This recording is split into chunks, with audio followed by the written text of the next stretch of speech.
প্রিয় শিক্ষার্থীরা, আশা করি তোমরা সবাই ভালো আছো।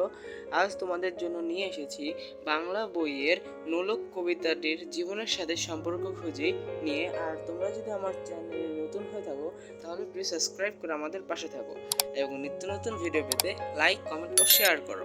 তোমাদের কমেন্টের উপর ভিত্তি করে আমরা নতুন ভিডিও বানাবো। তো চলো মূল কথায় যাওয়া যাক। এখানে প্রথমে জীবনের সাথে সম্পর্ক খুঁজি নোলক কি, এখানে প্রথমে প্রশ্নটি করে নাও যে নোলক কবিতাটির সাথে তোমার জীবনের এবং চারপাশে কোনো মিল খুঁজে পাও কিনা, কিংবা খুঁজে পেলেও সম্পর্ক তার নিচে লেখো। তারপর এখানে আমরা কি দিতে পারি, নোলক কবিতাটির সাথে আমাদের জীবনের অনেক মিল পাই, যা এখন হারিয়ে গেছে, যা আগের মতো দেখা যায় না। তারপর হচ্ছে কি বলে, আগের মতো দেখা যায় না।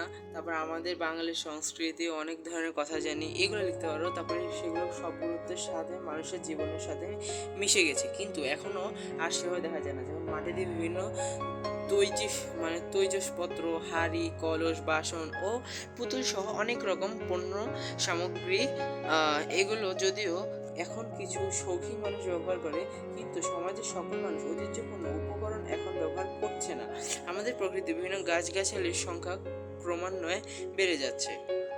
তারপরে বন উজাড় করা হচ্ছে, বসবাসের জায়গা এবং অভাব শিকারের ফলে অনেক পাখি আজ বিলুপ্ত প্রায়। চাষযোগ্য জমিতে বাড়িঘর নির্মাণ হচ্ছে। তারপর নাগরিক জীবনে খেলার মাঠ কমে যাচ্ছে। তারপর আর কি দিতে পারো, যে উন্মুক্ত খেলার মাঠ নেই, ফলে ফলে বুক ভরে নিঃশ্বাস নেওয়ার জায়গাও নেই। আজ বড়ই অভাব। এক সময় হচ্ছে দূরবর্তী যোগাযোগের জন্য চিঠি অনেক কদর ছিল, এখন তা নেই।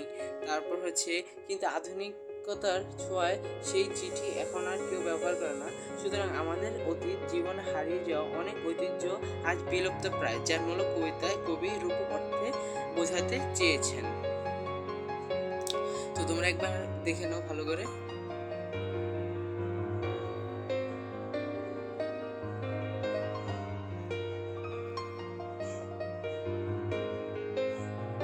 আশা করি এই ভিডিওটির মাধ্যমে তোমরা অনেক উপকৃত হয়েছো।